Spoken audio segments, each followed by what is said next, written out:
Hi, welcome to The Witch in the Woods, and today I want to speak to you about the final element in the circle of elements, and that element is fire.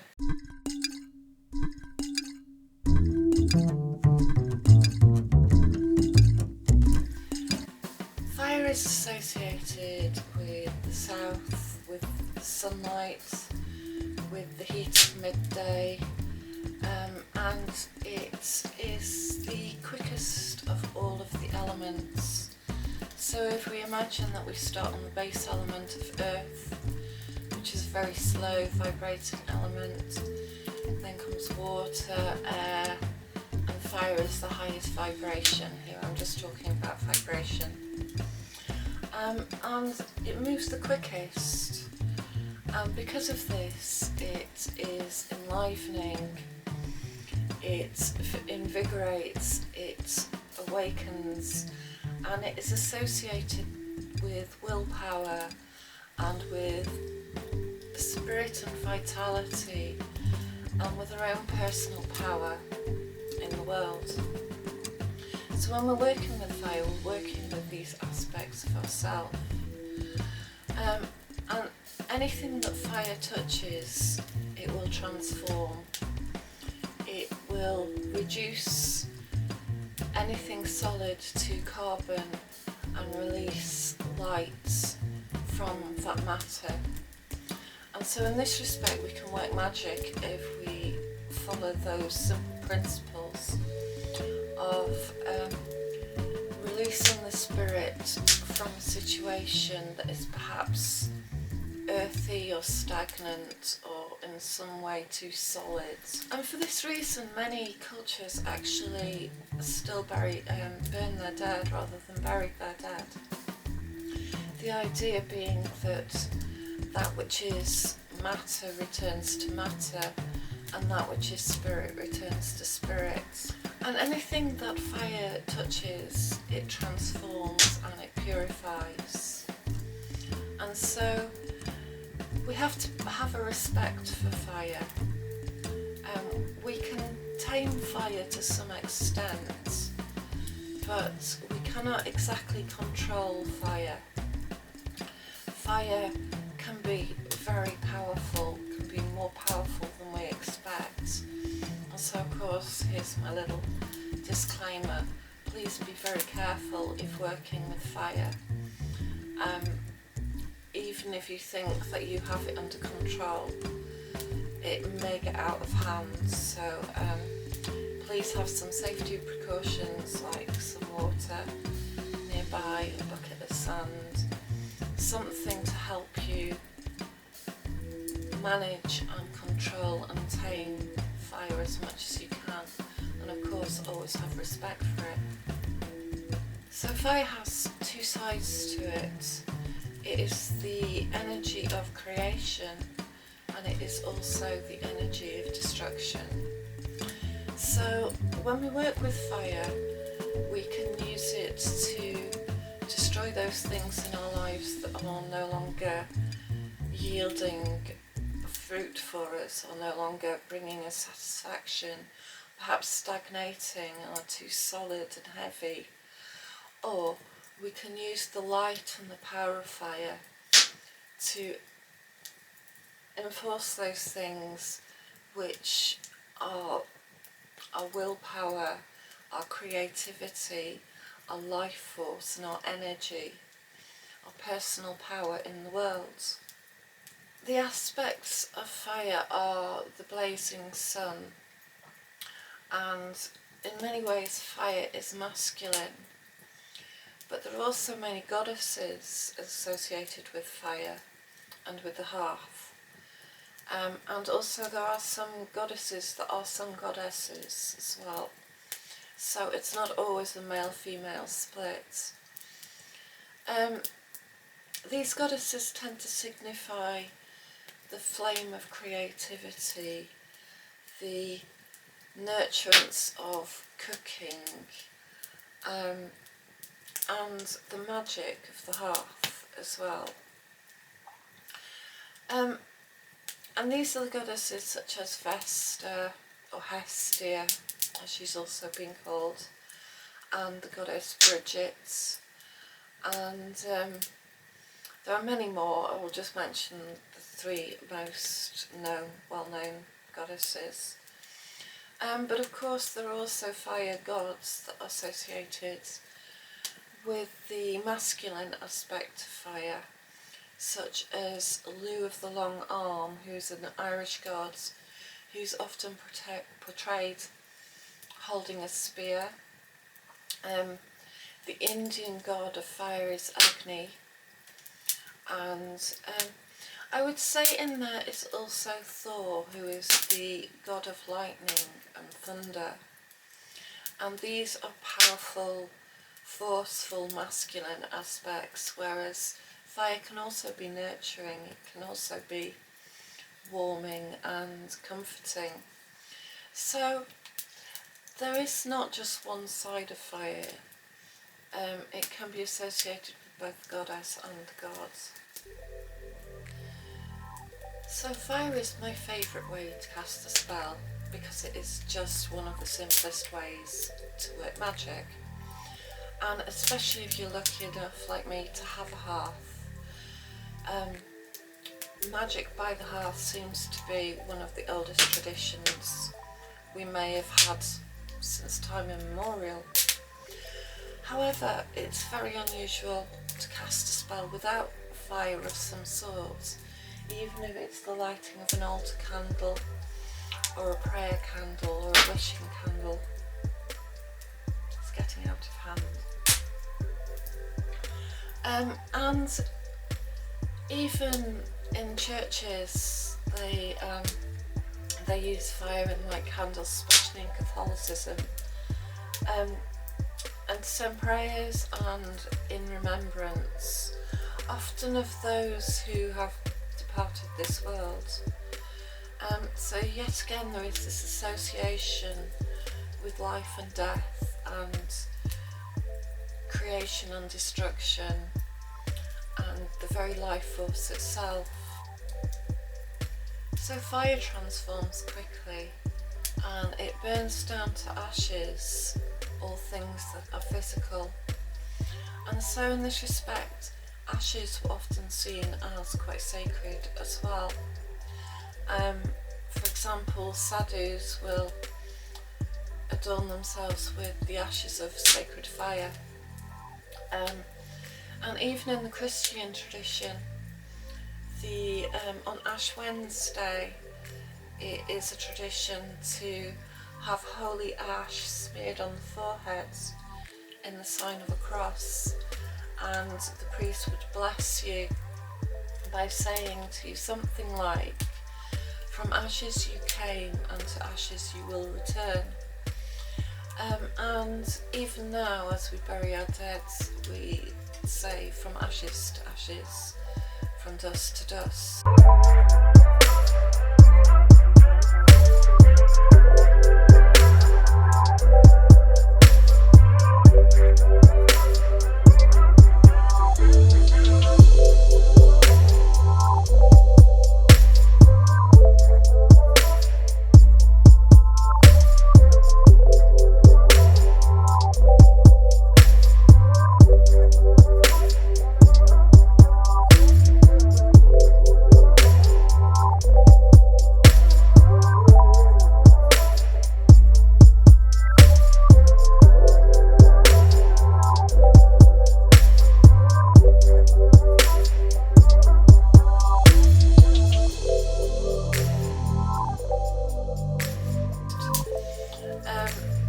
So ashes to ashes, dust to dust. And so ash is also a very sacred element linked to fire. And when the physical has been consumed, what is left are the ashes. What is left is the dust of the physical being, and the fire being the life force itself, the spirit or the soul. Don't want to get depressing about this, but it is the very sacred essence of life, birth, death and rebirth. So perhaps one of our best well-known fairy tales is the tale of Cinderella, or Aschenputtel as she was called. And she is but the goddess who sits in the ashes. She is a magical being, but she has incarnated and lives in the ashes of her former glorious self. And in this way we can see it as an allegory of being removed from spirit and being in the ashes of dense physical matter. Perhaps a less well-known tale is the French tale of, I think I'm saying this right, Finette Cendron. That was my French accent. Adieu la guides, which I think means fine cinders. And it's the same story as Cinderella, but it's a little bit more elaborate. You can find it on the internet. And here, instead of a fairy godmother coming along and waving her magic wand and transforming Cinderella into the beautiful princess, Cendron actually finds a key in the ashes of the fire, and with this key she unlocks the future. With this key she can unlock a trunk to her fine dresses. She can unlock the doors to escape her situation, and it's all very symbolic. And of course the place where she finds the keys is staring into the ashes of the fire. And this transformation allows her to take from the ashes the very key that will allow her to move beyond the confines of her inflicted role as the bottom of the heap, as the put upon and the suffering good person in the tale.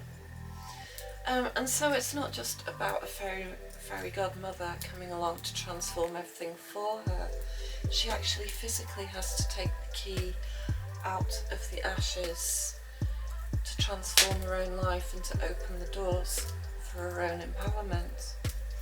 And this is very symbolic, which is why I quite like the story of Cinderella myself, and I think it speaks to many people.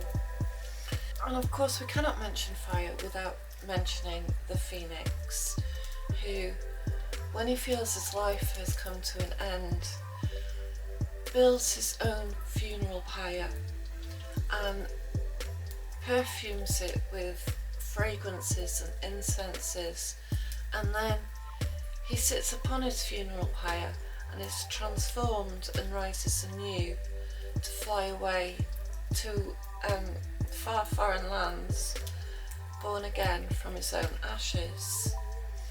And so in many ways ashes can be used as magical materials as well, and they're very easy to get hold of. And there seems to be some sacred association with wearing the ashes and covering yourself in the ashes to bring yourself back to that very dust that is infinite, that is the physical divine part of yourself.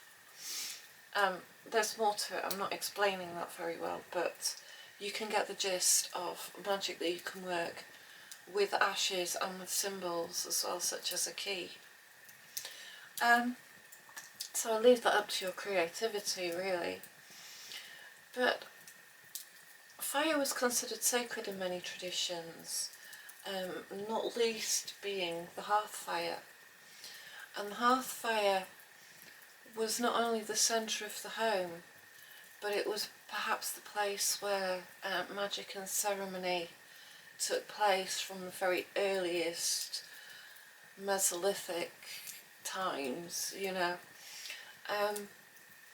And of course the light in the darkness and the warmth was a very magical gift to mankind. And fires are often shared, they're often communal. So in this way, fire also is associated with the tribe, the family, the ancestors, and it was one of the earliest places of ancestor worship. As I've mentioned before, was leaving offerings of food on the fire or on the fireplace, on the hearth. Everyone has a cooker. Next to a cooker, if you don't have a hearth, near a candle. And this was food for the ancestors, and as you fed the angry ghosts, the sad ghosts, they were no longer available to harm and damage your life, and they were kept happy. And also from, if you were gifting them, from their world, they could help you and see you in your world and give you information and blessings and goodwill. And the goddesses of the hearth were Hester, or Vesta, and Bridget, and these goddesses were renowned for having fires that were sacred, that were never allowed to die out, the sacred flame that continued to burn. And this was quite often a tradition in households as well. There were people who boasted that their fire in their household had never ever burnt down, had always been lit for generations. So the fire in that way was the link to previous generations and great-grandmothers and great-great-grandmothers. And obviously we don't really have that connection with our ancestors any longer, which is a shame.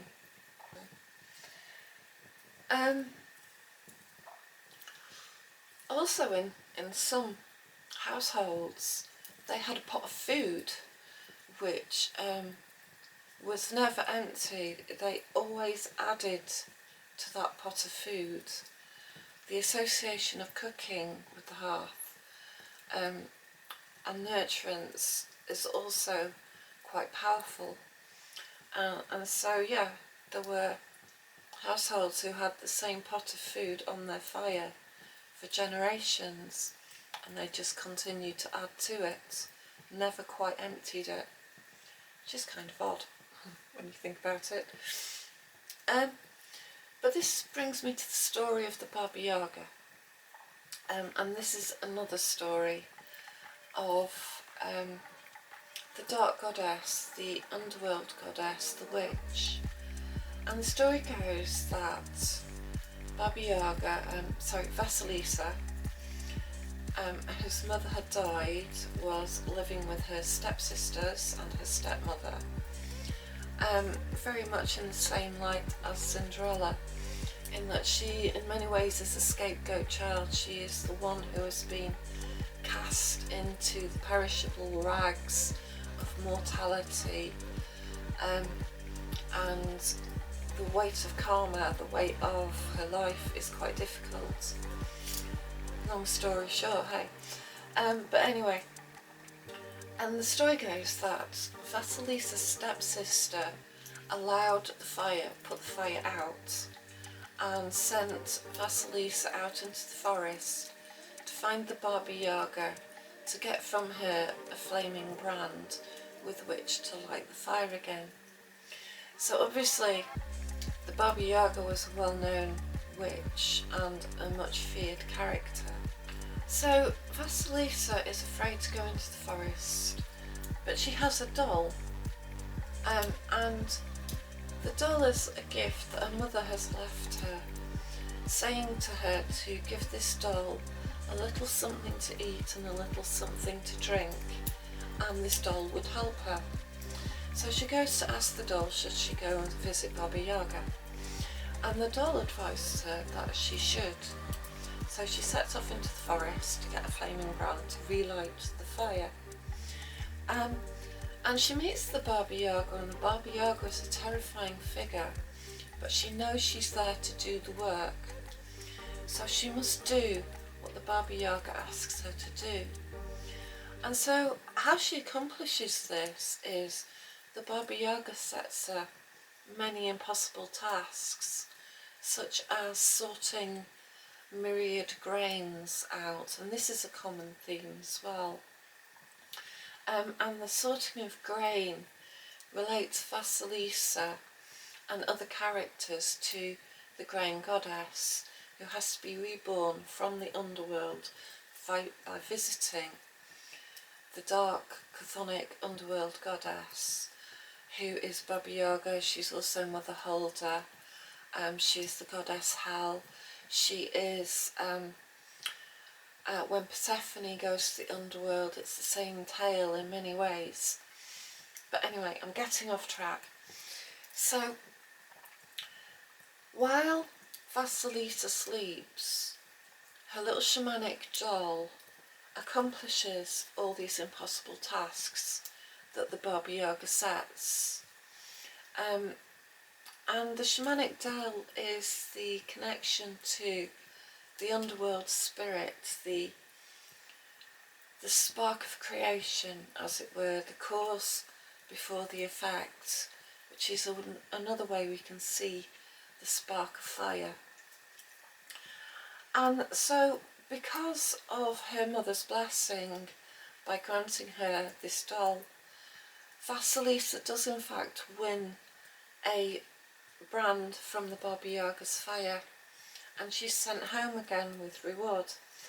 And she carries this fire back home as a burning coal in a flaming skull, and she carries it back through the forest to relight her own hearth. Now, the flaming coal in the skull could be seen as the wisdom of the ancestors, as the shamanic power of communing with the underworld and the dead. And so this is all wrapped up with the element of fire, and with worship by the hearth, and with magic by the hearth too. So the sacred fire and the sacred hearth is a place of initiation and transformation, and is associated with the dark goddess. So when we work with fire, we can work for our own initiation and our own transformation. I'll say a little bit about that in a minute. But simple ways to work with fire magic are to burn a candle, or to burn away in a fire, or in a candle flame, anything which blocks us, anything which is stagnant in our life, anything from which we want to be reborn, anything which is holding us back from being a spiritual, living, out there being. It's to do with will and dynamism, it's to do with passion, it's to do with vitality and life force.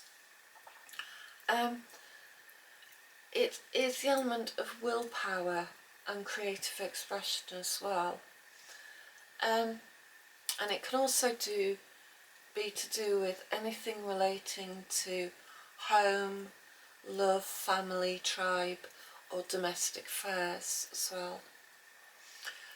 So simple magic to work is to obviously burn away.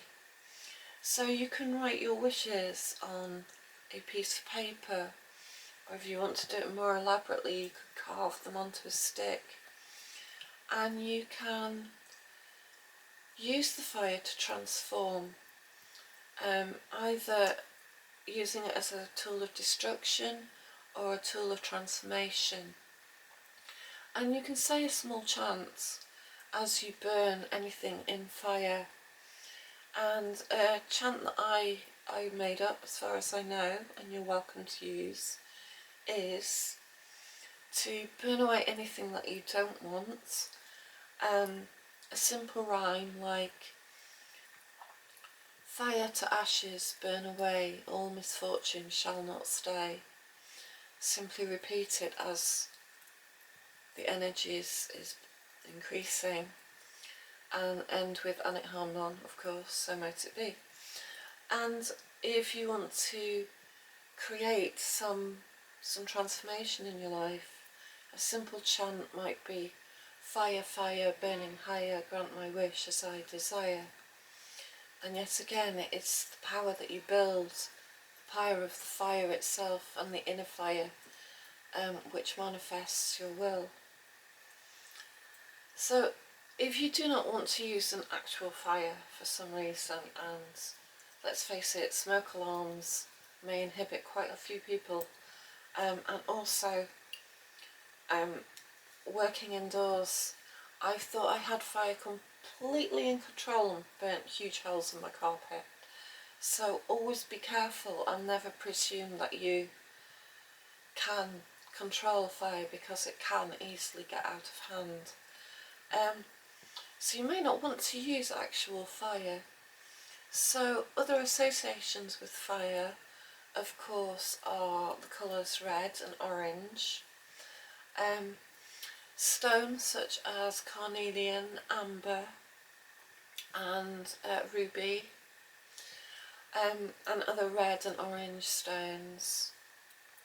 And some herbs which are associated with fire are allspice, asafoetida, basil, bay, clove, cinnamon, dragon's blood, frankincense, ginger, garlic, gorse, hawthorn, pine, snapdragon, sunflower, peppermint, tobacco, pimento peppers. So anything that we found too limiting or too stagnating in life can be burnt away. And here we're working with all aspects of life, our simultaneous past, present and future aspects of life, which is why fire, more than anything, represents spirit.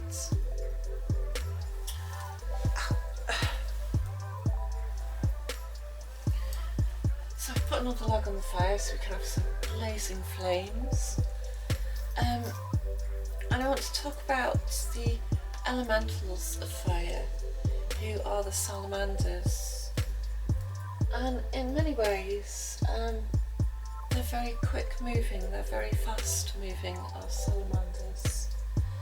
And this is why it's quite beneficial to fire gaze as well. And fire gaze can be a great meditation, and it can be very invigorating if you're feeling tired.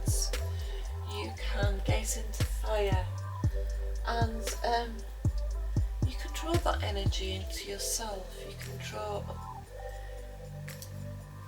the energy of fire into your own willpower, into your own solar plexus.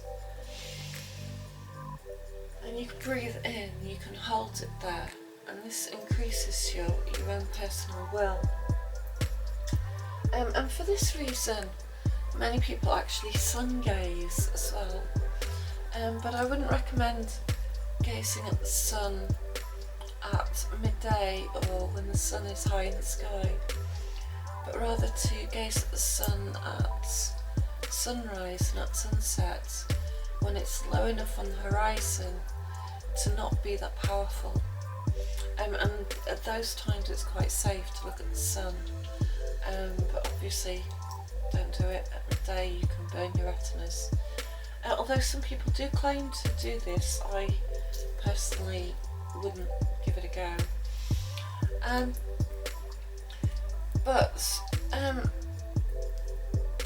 gazing at the sun can be quite empowering, so you can invigorate your being by breathing in the rising sun in the same way as you would with fire, into your solar plexus, into your whole being.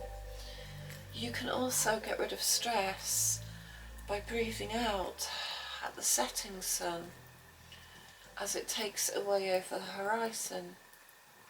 So in this way you can work with your own will and energy and the sun. And this is very ancient, and I'm sure there are many religions that knew quite well how to work with this. And I think this is why the Sphinx stares at the rising sun and not at the midday sky. And it's said beneath the Sphinx there are halls of records. And in many ways, when we're accessing fire energy, when we're accessing sun energy, we are accessing our Akashic records, and we can transform them. We can tap into those records and change those patterns which are limiting and which have maybe left us in the ashes of our own lives. And we can burn away those patterns, asking for Spirit's help if we don't know what they are, just with the intent to rise like the phoenix, rise again, be as knowledgeable as the Sphinx. And so this is sun power and this is fire power. And in many ways, if we learn to work with it, we can bring it back into our lives, like the burning coal in the fiery skull, which is our wisdom and our access to the ancestral dead, the ancestral knowledge, underworld knowledge, and power that is our birthright, really. So I hope that made some sense to you, and I hope that you got something from that. I know I went on a little esoterically there. But these are more, I don't want to give you concrete spells. I would like you to learn how to work with all the elements with your own intuition and with your own creativity. So I hope that you enjoyed the series. If you haven't, go back and watch the others on all the elements. And yeah, I wish you luck in all your spell work. Anything you do from a spell book will never be as powerful as something you've put your heart and your soul and your own will into. So be creative, understand the elements, and commune with the elements and ask them what work they do with us, what use they have, what power and knowledge they can give us. So yes, and I'm a fire sign, so fire is my favourite. Just stare into that fire for a while. Okay, well, thank you for listening, and I hope to speak to you again soon. Thank you, bye.